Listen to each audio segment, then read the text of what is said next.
Welcome to Love Factually, the podcast that analyzes rom-coms and romantic films using the science of close relationships. We're your hosts, Paul Eastwick and Eli Finkel. Eli, what are we talking about today? Today we are talking about High Fidelity, Stephen Frears' 2000 adaptation of Nick Hornby's novel. It's one of the top 5 reasons why men of our generation make top 5 lists. Some of the themes we'll explore are the power of adjusting our expectations, whether mismatched couples are doomed, and what happens when we seek closure on past relationships. And fair warning, we'll be spoiling this movie today, so if you don't know that no books about girls are going to top Johnny Cash's autobiography, Cash by Johnny Cash, then go ahead and watch this movie and come back. So Eli, who are the key characters and couples in this movie? There are lots of characters in this movie. The protagonist is Rob Gordon, a 30-something Chicago record store owner played by John Cusack. He's half heartthrob and half narcissistic man-child. As the film opens, Laura is breaking up with him and moving out of his apartment. She is a lawyer who's fed up with his stagnation. Rob walks us through his all-time worst breakups, including Allison, a girl he made out with in 7th grade, Penny, a girl who refused to have sex with him in high school, and Charlie, whom he met in college and describes as the kind of girl I'd wanted to meet ever since I was old enough to want to meet girls. Charlie is played by Catherine Zeta-Jones.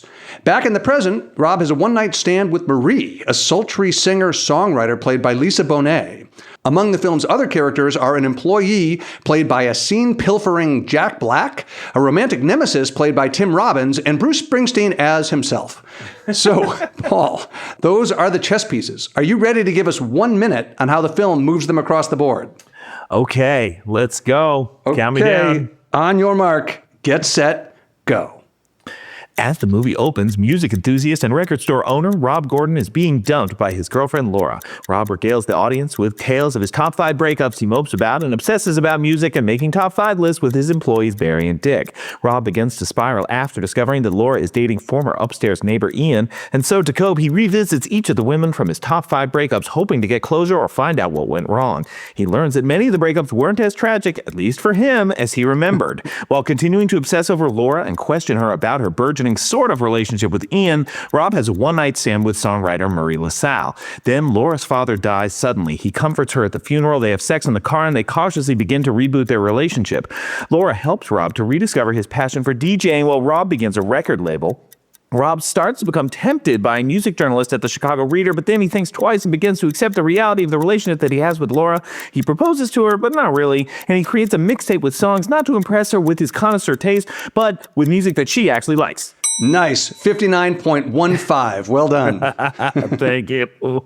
Okay, so I have a complicated relationship with this movie. Interesting. So on the one hand, this movie was my, I'm moving to Chicago movie. Yeah. And it came out just before I moved to Chicago, but it really does, I think, has an excellent sense of place. And that's what I remember from Chicago of those days. The little stores, the bars, the clubs, I mean, the apartment, the layout of the apartment, there's something that's so Chicago about all of the different settings in this movie that I love a lot. Okay. On the other hand, I don't know how well you remember, but I sort of tried to make it as a musician. Yeah. In the early 2000s. Okay. And this movie is very triggering for me because one of the main reasons that I think I was doomed as a musician is that my taste is terrible. Absolutely terrible. I have all the wrong influences. I'm inspired by all the wrong artists. And there is something about the musical snobbery in this movie that it hits something very deep for me. And I always knew I didn't belong because I could not hang with guys like this. I happen to have listened many times to the album you recorded shortly before you started grad school, and it is great. Oh, yeah. Well, sort of. That's very kind. Okay, so what about you? When we talked about Bridget Jones's Diary, I talked about a scene I like to show in my relationships class that illustrates part of the attachment dissolution sequence. Okay. And in that scene, we see Bridget Jones sort of getting over the horrible breakup that she had. But here we see a different part of that. So according to attachment theory, there's 3 stages of attachment dissolution. One of them is protest, where you get this intense sadness and anxiety and vigilant denial. The second one is despair, where you get this sense of dejection and apathy. And then the third one is the emotional detachment that we saw in Bridget Jones's Diary, where the bond starts to loosen, you start a new routine. This movie does a great job of capturing despair. And I show it in my class. This is the part where Charlie leaves him for the dreaded Marco. And he realizes that it's really over. So he's walking around Chicago. It's raining. He's miserable. And he's narrating over those visuals. He says, and then I lost it. Kind of lost it all, faith, dignity, about 15 pounds. When I came to a few months later, I found, to my surprise, I had flunked out of school. I had started working in a record shop. And I think this captures the almost like Twilight Zone period when there's a breakup and you're depressed and despairing, and it takes a while to carve your way back out of that. Yeah. Well, tell us what this movie gets right about the nature of close relationships. It does something that I think is a little subtle, but is really close to my heart. So you may remember in the movie, there are a couple different times when it sounds like each of the main characters, so Rob and his primary girlfriend, Laura, there are different times where it sounds like they're settling. So you remember right after they go to her dad's funeral and they have sex in the car, they have this interaction where, he says, okay, go be with your mom, right? That she's just lost her husband. And Laura says, no, I'm too tired. I'm too tired not to be with you. And Rob says, well, so if you had a bit more energy, we'd stay split up. But things being as they are with you being wiped out and all, you want to get back together? Is that it? Yeah. Look, I know it's not very romantic, Rob, but there will be romance again at some stage, I'm sure. I just... So that's it? Well, you've made it clear you want me back, so... Look, we can talk about it later if you want to. Right now, I just... Right now, I just want to go home. With you. I love this because it's the distinction between settling and calibrating. The distinction between feeling like we're giving up what we really love versus we don't have the bandwidth right now. I don't have the emotional wherewithal right now to be connecting in all the ways. So let's find the ways that work for now, and then later we're going to get the romance back and we can lean in at that point. I love that. I get what you're saying here, and I see how it applies well to couples that are enduring hardships, like the loss of a parent or other kinds of major crises that you have to get through. And it's like not fun for a while. I mean, that's just kind of the reality of the thing. And to be able to remind yourselves like, no, there's a core that's here that we will be able to come back to. Personally, in that scene, I find this analysis a little bit confused with the fact that they are not together at this point. So it kind of sounds like they're getting back together because she's too tired not to.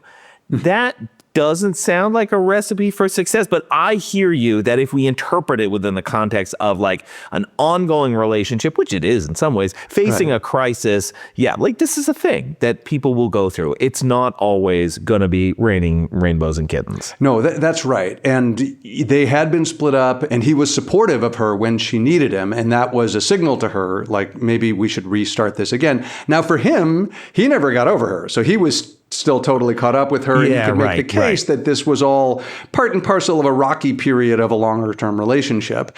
But even Rob at a different part of the movie starts talking a little bit about the fantasy, right? He frames it within the context of sexuality that, I always think like those other women are going to have sexual lingerie and they also have their cotton underwear and I just need to get rid of the fantasy. But here again, I think there's an optimistic take, which is We don't need to have the fantasy all the time. We can find a way in our relationship to have the fantasy some of the time and then figure out how to connect well enough in those times that are more difficult. And yes, it has to do with when somebody's lost a parent, but it also has to do when we ourselves just became parents and aren't sleeping enough, or somebody had a really difficult thing at work, or somebody's going through a depressive stage. Like, I think these things happen to most of us for some periods of time, and it's about recognizing the circumstances under which we don't have the bandwidth to lean in and be everything to each other right now. And we say, for a while, we're not going to ask all of these things of each other. We're just going to do what we can to stay as strong as we can until we have more bandwidth, and then we're going to start leaning in on the rest of those things again. So I think the part of this that I honestly, I don't know what to do with it. And it has to do with really Rob's perspective on his relationship with Laura, especially by the end of the movie. Because it really seems like by the end, Rob is saying, well, in my head, there's this fantasy of a better relationship. This one's like pretty good. I guess I'll go with this one. I would usually call that a recipe for a relationship that's ultimately going to flounder. I mean, measures like, I think my partner is the greatest and better than all other partners, that predicts satisfaction and commitment really powerfully. So I kind of don't, I guess I'll say by the end of the movie, I don't have much hope for these two. Like, I am not optimistic at all. Oh, I feel better. But I want to know how you think about, like, you know, expectations and ideals are motivating. We talk about motivated cognition all the time. When we see the best in our partners, we are motivated to make it happen. And how do you resolve that with the kind of calibration process you're talking about? Yes, you make a good point. And the point I was making earlier about, you know, you can recalibrate, not necessarily settle, certainly applies more straightforwardly to Laura, who says, like, you know, we're going to get romantic again, but for now, can we just snuggle a little bit? It's less obvious for Rob, but let's revisit what he says. This is what he says to her near the end. I'm tired of the fantasy. Because it doesn't really exist. And there are never really any surprises, and it never really delivers. Right. And I'm tired of it. And I'm tired of everything else for that matter. But I don't ever seem to get tired of you. So I think we can debate what point he's making. Is he making the point that's, boy, like, I wish there was something better, but there probably isn't, so I'll settle for you? Or is he making the point that says, I've been a child, right? And the shiny thing comes along, the next shiny object comes along, I get excited, and I end up throwing things away that have real value. And it's taken me a while to understand how much value I see in our relationship, how important this is to me. And I've really started to realize it when I find myself fatigued of everything, and yet somehow I always have energy for the two of us. So I feel more optimistic about the two of them. Yeah, I think that is a reasonable, but very kind, but very reasonable reading of where he is in that moment. One of the things that I really like, this is a line that comes up about halfway through the movie when he's describing the things that he really likes about Laura, and he goes through the top 5 things that he really loves about Laura, and they're very thoughtful, and they're very specific, and it's great stuff. But the line that I love at the end is where he says, believe me, I mean, I could do a top 5 things about it that drive me crazy, but it's just your garden variety, women, you know, schizo stuff. And that's the kind of thinking that got me here. And so, the juxtaposition between those two things really captures something that I often talk about in class called strengths unique, weaknesses common. Right. Interesting. My partner's strengths are unique. They're very particular to her. Nobody else has those kinds of strengths. But the weaknesses that she had are, I mean, he says it right there. All women have these same weaknesses, so, you know, I'm not going to worry about those things. Whoa, and I like that. That's a great, I mean, that's motivated reasoning, but that's the kind of motivated reasoning that I want to see. Right? So that's the kind of motivated reasoning that bodes well. I mean, that's fascinating. Why do you think it is that it's important that the positive things about my partner be sort of well elaborated and specific, whereas the negative things be general? Oh, I mean, I think it's just the sense of like, well, that's what makes somebody irreplaceable. The things that drive me crazy, that's going to drive me crazy about anybody, right? But the strengths, I will never be able to get somebody with strengths like these. I right? love that. And what's funny too is it's the opposite of negative emotions, right? So negative emotions are very differentiated from each other, whereas positive emotions are like one big blob. But what's neat is that in relationships, it's like the flip. It's like, well, everybody's got bad things, and the bad things are the same everywhere, but the strengths are really particular to this person, and this is where I want to be. Yeah, that I'd have to deal with the bad stuff even if I left her, but I'd lose out on all this very specific good stuff. Right. We're always going to have movies that, I want to see this one and you want to see that one. That's always going to happen. Yeah. What else do you have here? I have one that I'm a little nervous to share with you.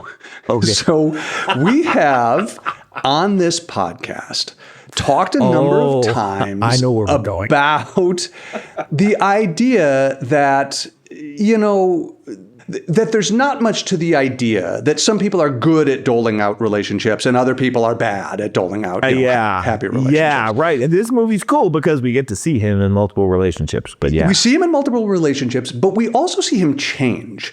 And I know that you've said, even about therapy, you've said, like, look, individual therapy is not that likely to make my partner happier with me, right? If I go to therapy by myself, I'll be happier in my relationship, but I probably won't improve as a partner enough that she would be much happier with me. It would be small. Small effect size. These would be small effects. You could see it in a very large sample. You probably couldn't feel it personally. Yeah, well, that's interesting. Yeah. So what's interesting about this movie is the movie seems to imply the opposite. And I found it at least viable. So let me make this case. So we see Rob across a lot of time, especially if we consider his, retrospective reports on all of his bad breakups. And we see him in this relationship with Laura. So, for example, when he's going back to his relationship with Penny, it's kind of horrifying. This is the girl he dated when he was 16. And basically, I mean, I think we'll come back to this later. I mean, he's really forceful sexually with her in ways that make her uncomfortable. And then she ends up having a rebound relationship, and her sort of relational sexuality stuff doesn't go well. She tells him all this. And after they have that conversation, and she's really mad at him, for basically being a whiny bitch, which he is. And he is thrilled. He says, God, she's right. I broke up with her. I rejected her. That's another one I don't have to worry about. God. And he's feeling great about his decision, but it's so unbelievably self-centered and narcissistic. Yeah. And we see this with Rob basically throughout the movie until the very end. So we've seen him make mixtapes before. He's usually trying to demonstrate his connoisseurship. He's trying to entice or seduce the next woman that he's trying to meet. But now it's different. He says, I've started to make a tape in my head for Laura, full of stuff she likes, full of the stuff that makes her happy. For the first time, I can sort of see how that is done. And I find credible that he has grown throughout the course of this movie in a way that he will actually be a better person for Laura from now on than he was before he had done this introspection and personal growth. Do you find that credible or not so much? So here's where I think I can meet you on this. If we interpret what is happening at the end of this movie, that, look, he's got this on-again, off-again relationship with Laura, okay? And in this reboot of their relationship, they are going to try something different. And they kind of are. Yeah. Because she is helping him to actually grow and pursue some new professional goals. You're right. And he seems to be thinking about her in a new way. So if this is a reboot and the creation of a new pattern in their relationship, and that's going to bode well for them, then I'm optimistic. I don't feel personally the connection between these two. I don't quite get it, what it is that they see in each other exactly, but that's kind of beside the point. There's a case to be made that they can reboot something by recreating their relationship. If I consider what I know from the scientific literature, does him becoming a less self-centered, less narcissistic person benefit him in this relationship? Yes, it does. That's going to make him happier. Does it benefit her? Those effects are pretty small. They're just small. I mean, I know it's weird. It's like, obviously nobody wants to be with a narcissist, right? Who would want that? But the reality is the association of narcissism with the partner's relationship satisfaction, it's shockingly small. And the reason why is because some relationships make people extra narcissistic and some relationships dial down a person's narcissism, so you're not narcissistic with them. So I think it just depends on the interpretation. If this is about him becoming less narcissistic with Laura specifically, I'm all in on them. I have great hopes for these two. Please send me an invite to the wedding. But if this just is about his growth personally, I say bully for him. I'm not sure exactly how she's going to benefit.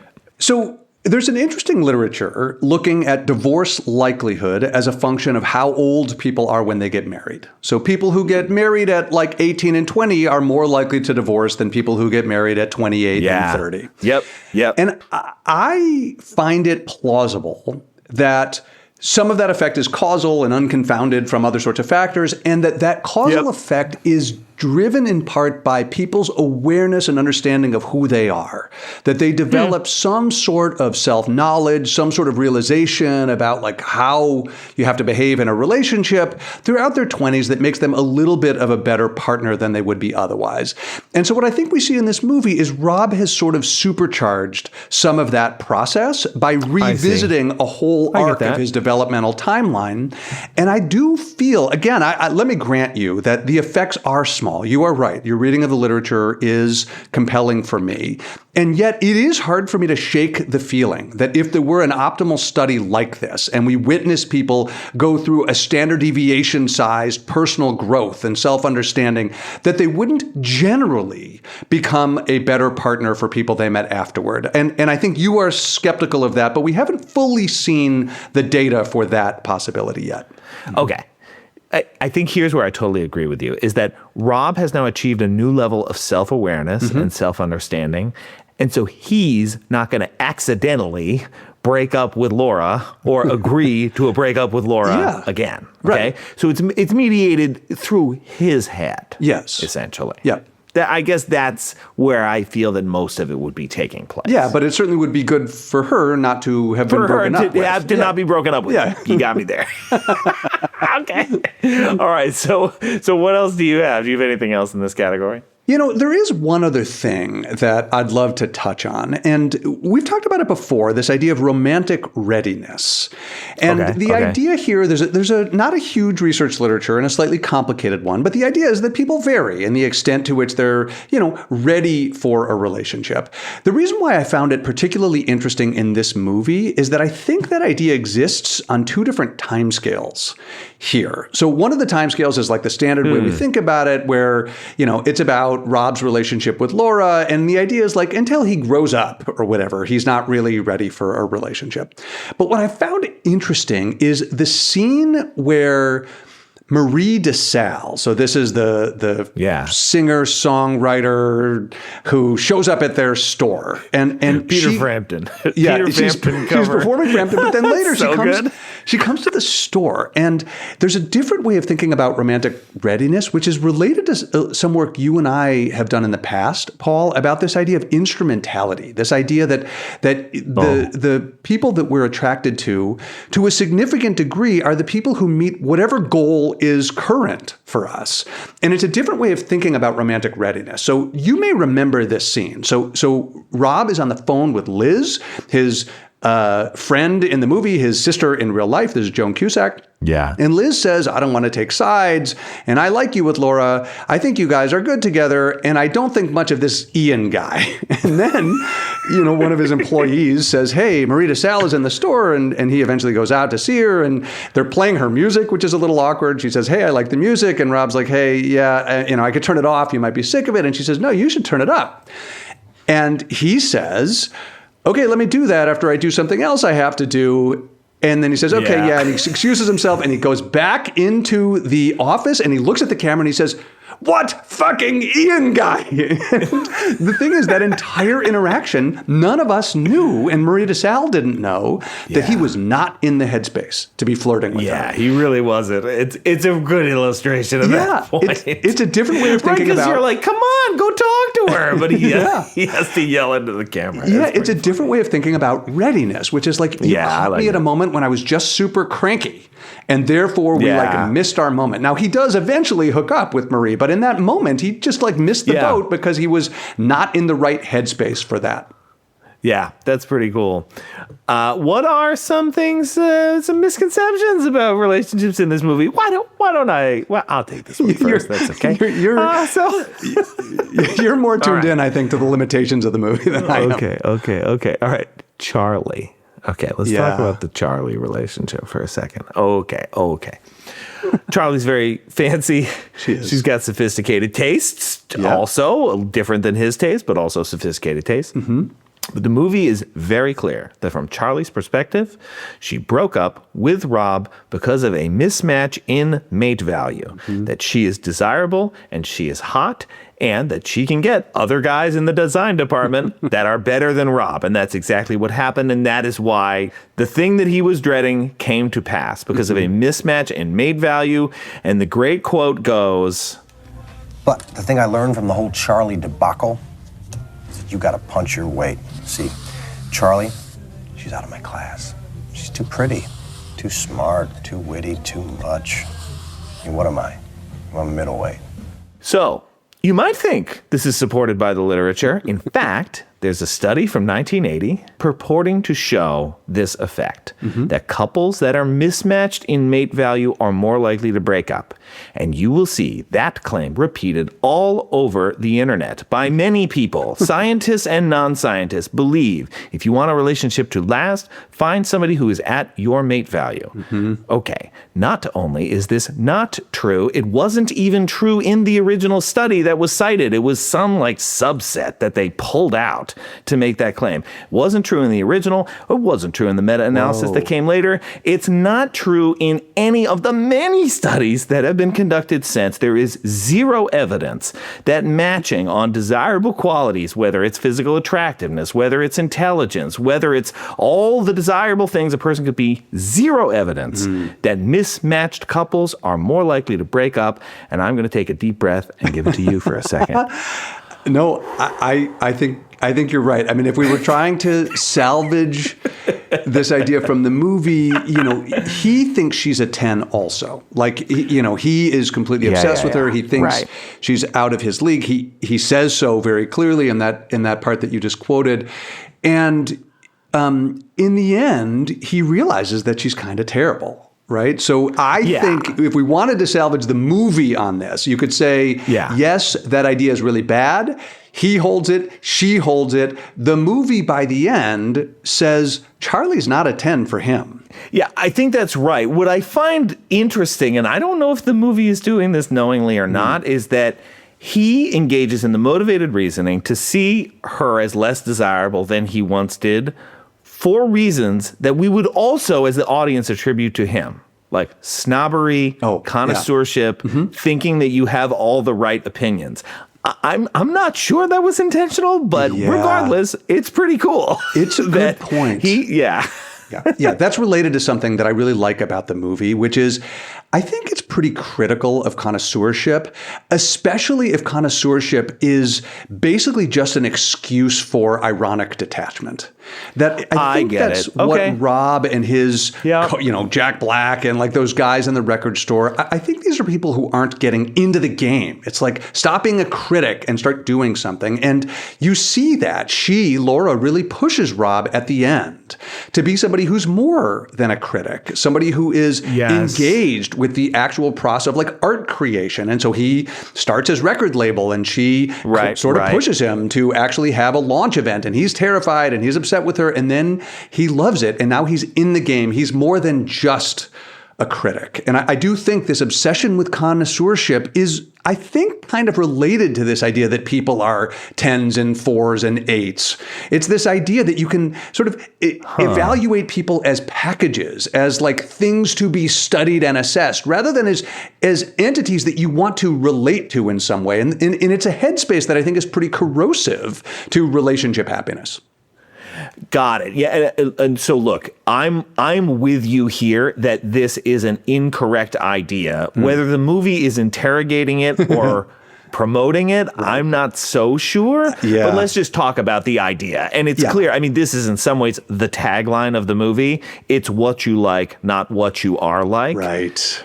I actually want to read a passage from the book that the movie is based on. Yeah. Okay.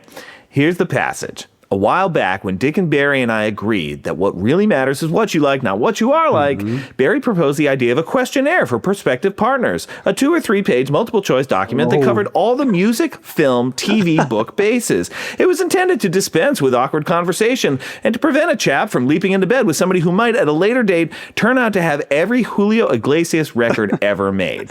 It amused us at the time, although Barry, being Barry, went one stage further. He compiled the questionnaire and presented it to some poor woman he was interested in, and she hit him with it. But there was an important and essential truth contained in the idea, and that truth was that these things matter, and it's no good pretending that any relationship has a future if your record collections disagree violently, or if your favorite films wouldn't even speak to each other if they met at a party.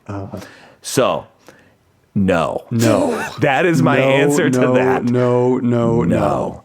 There's no evidence for it. There never has been evidence for it. It's very cute. Yeah. There's no evidence whatsoever that any kind of matching like this is going to work. That is not to say that you can't have sparkling conversations by finding Echo and the Bunnymen in common. That could be something you connect over, and I'm happy for you. No, you cannot assess it this way. Thank you for making it so clear, Nick Hornby. I love it. So what do you have here under misconceptions? I found it to be a fun exercise to think about this because we've already talked about a couple things that's like, what exactly is the movie saying? Is it is it accurate? Is it a misconception? Here's one that I think is a misconception pretty clearly. So Rob is insanely jealous when Laura starts having this relationship with Ian. Right.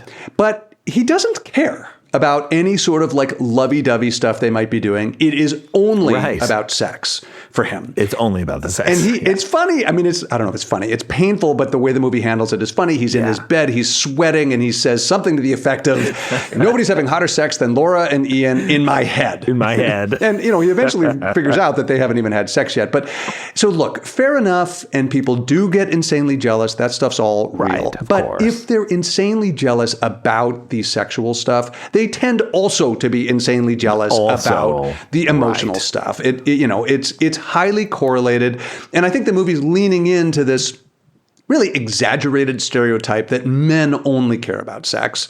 And, you're more expert on this than I am, but my understanding from this literature is that there is some evidence that men are a little bit more jealous in response to sexual rather than romantic infidelities, but that effect size is quite small. Is that right? It's quite small when it's real. When it's a real infidelity that has happened, which is what we're seeing here. Yeah, the effect size is pretty small. And you're right. He'd be upset about both of these things. It's played for laughs, but it's not what it looks like. That's a misconception. Yeah. One more small thing I've got.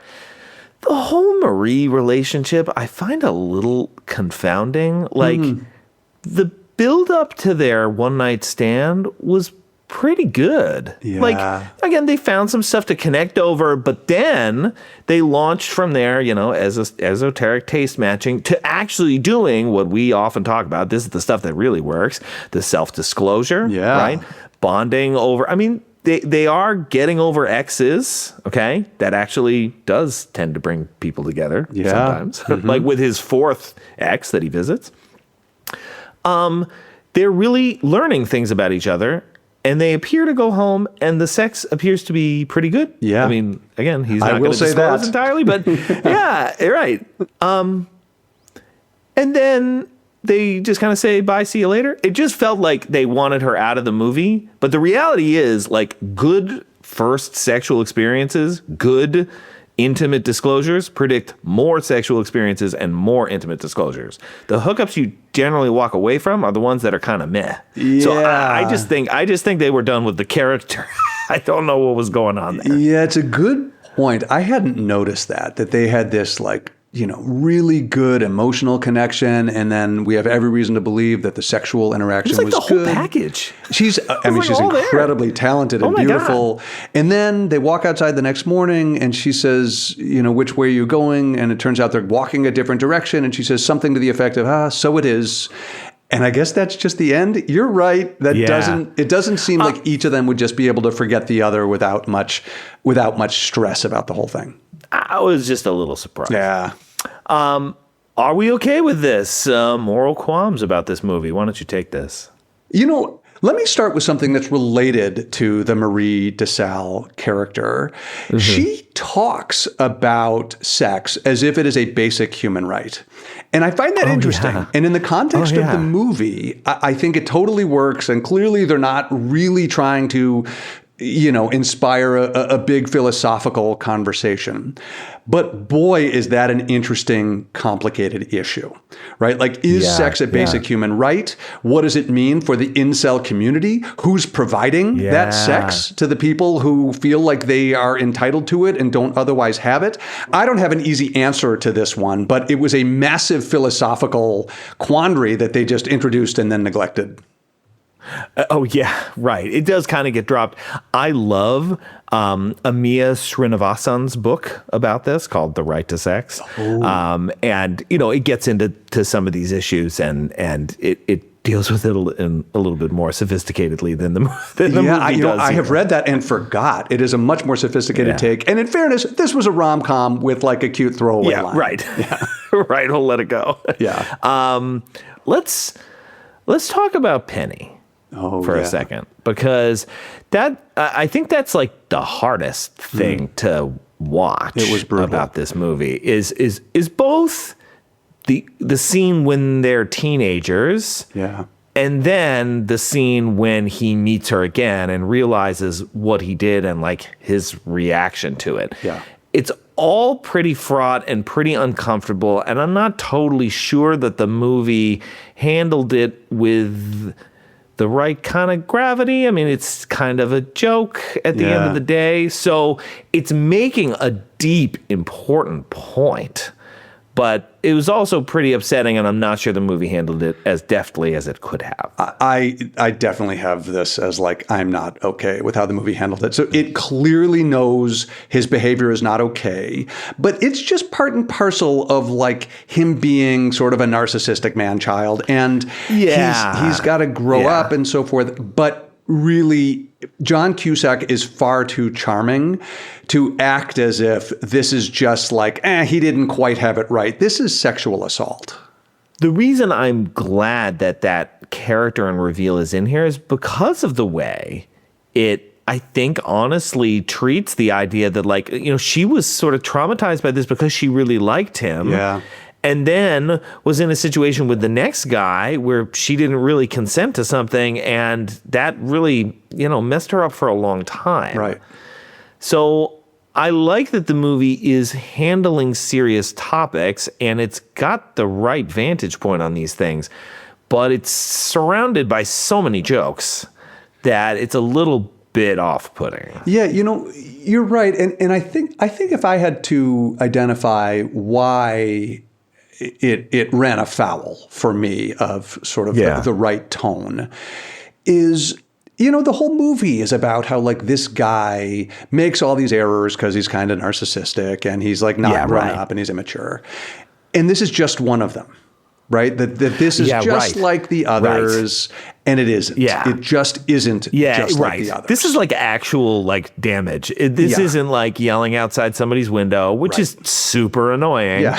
This isn't like calling up your first girlfriend's mom and being like, actually, I'm the first. This is like actually awful. Yeah. So but along these lines, this is, and this is one of these things where, what makes me squeamish about the movie is not the movie itself, but the way the movie is remembered in our collective consciousness. Mm-hmm. So I wonder if Rob in this movie is a little bit like the next generation's Gordon Gekko. Oh, wow. And what I mean by that is that, right, so Gordon Gekko from the movie Wall Street, played by Michael Douglas, very famous character. He's the bad guy in the movie. It's very clear, but he gives this speech toward the end about how greed is good. And somehow our collective consciousness remembers greed is good as like a mantra for how to do Wall Street and how to do investing, okay? That wasn't the point. No. And I worry that there are things about this movie that are so quotable and so funny that I actually forgot all the romantic growth part. I did just too. thought this guy was like kind of cool and funny and like, I don't know, like he has all these cool quips. Yeah. Going back to it, he's a jerk. He's an absolute jerk. But I had forgotten. So I worry that this movie is that there's a lot of saying one thing, but kind of meaning the opposite. But what do you remember? Do you remember the thing that was said or the thing that was meant? And do you even remember the romantic plot? And do you remember the twist at the end? I don't know. So that's where I'm not saying like the movie should be faulted for this or anything. It's just these things that happen where the way the movie is remembered is different from like what's exactly on the screen. Boy, that Wall Street analogy is interesting because Michael Douglas in that scene was just so cool looking, and he delivered it. I know, right? With like such awesomeness and gravitas. And here again, I mean, John Cusack is adorable. He's handsome, he's charming, he's got that sort of like awkward charm to him, and he delivers these lines. Really funny. It's really funny. Yes, and he delivers these wise little nuggets right to the camera. And you're right. Like, I give the film a ton of credit for the fact that in the last like 2% of the movie, I think he sort of gets over his own immature narcissism and becomes like kind of a good guy, or at least is on the trajectory to become a good guy. But I also didn't remember it. I also saw this movie several times before I watched it again to prepare for this discussion, and I had no memory of the way it ended. And so you're right that there's like a discrepancy between the way it has embedded itself in our cultural consciousness and then the actual plot of the movie. And the cultural consciousness stuff is sort of disturbing, even if the message at the end of the movie is actually arguably pretty reasonable. Yeah. Well, let's talk about quotes. I mean, this movie is so quotable. I want to start with one. We actually have not talked about Liz enough because she's great. I find some of the more side characters to be absolutely the best part of this movie. And so I really love this quote where Liz says, "Can I ask you a question and you can think about it if you want to? Just what is it? Why do you want Laura back so badly?" And I think I like this because, look, I was also asking myself that question for most of this movie. Why do you want Laura back so badly exactly? But just taken out of context and just thinking about this as a quote by itself, I do think this is a useful exercise for people, whether it's when they're going through a breakup or they're at some sort of crossroads, to really be able to sit back and articulate, like, am I really sure I want this person? Why? Why do I want this person? And so I really like that way of thinking about it. I think I'm mostly persuaded by this, but you and I talk sometimes about this classic idea in social psychology from Nisbet and Wilson on... I'm in trouble. Enter the pod. On telling more than you can know. And you are certainly dedicated to that framework, and I am largely dedicated to it as well. The idea here is if you ask people if they like something, now that something might be a water bottle, it might be a Frisbee, it might be a girlfriend, whatever. You can ask whether they like that thing. We can really trust that, right? It's like, okay, that's what they like. They're telling us, and that's fine. But when you ask them why, they will make shit up. They don't know that they're making it up, but they will tell a story about why it is that they like the person or the water bottle or whatever it is. But they've mostly created that story after the fact, once somebody asked them the question. So on the one hand, I agree with you that it seems like a pretty useful exercise to say, why is it that this person's so important? And to think carefully about that. And then the other half of me is saying, aren't we just going to make up a story? That's a devastating point. I would just say this. I think sometimes where that question is useful is not necessarily to identify the precise reasons why, but that sometimes our attitudes and our feelings get a little crystallized. Yeah. Like in this moment in the movie, he is deeply convinced that he wants her back. And what Liz is saying is like, are you sure those are your feelings? Maybe interrogate the feelings a bit and see where that leads, right? So it's not, it's a little different in that sense. It is different, but if I were to counter-argue my own previous point, even if he's making stuff up, it might still be valuable. right? So even if he's making up a story that isn't really the reasons why he likes her so much, but he thinks they're the reasons why he likes them so much, that story that he's telling himself is important and may well have implications for how well the relationship goes from now on. Yeah, I mean, there's something to be said for stories. What other quotes do you have here? Yeah, again, the whole movie's quotable. One that I found fun, just because we talk periodically about our song, the importance of the microculture and having a particular set of things that really matter. So there's that one, I think, cute part near the end when, Rob says Marvin Gaye and Laura says, I know, because the song is playing. And Rob says, let's get it on. That's our song. Marvin Gaye is responsible for our entire relationship. And she says, oh, is that so? I'd like a word with him then, which I loved it as a, pokes the fun at them. And I think quite reasonably so. Yeah, I like that. So in the what do we wish we knew bucket, I want to return again to on again, off again relationships, which I think is what Rob and Laura have in this movie. Mm-hmm. And look, there's some part of their getting back together that I think does make sense. And we can point to studies showing that, look, when on again, off again relationship folks continue to have those lingering feelings, which I think he has, certainly they're more likely to get back together. I think it's wrong in the sense that, usually if you date somebody else in between, like Laura dating Ian, that's usually a bad sign. That means you're not getting back together. But I have for a long time thought about the crisis, the major tragedy that causes you to want your old partner back. And I couldn't find anything. Well, it seems like one way or the other. If we assume that she has accurate insight into her own motives, and I think we can assume that, she's pretty clear about it. It is like he is where she feels safe. What do I want to do? I want to go to your house, and I want to have sex with you, and I want to go to sleep with you. So I want to see the study showing that kind of tragedy motivates a broken up couple to get back together. Yeah, I've never seen that. No, I have no idea. It's interesting. I've thought about it for a long time based on this movie. And that maybe there will be some cosmic event that brings me and my ex back together. But we don't really have the data on that. I just think it's kind of interesting. One thing I wish we knew is whether it is helpful to, get closure.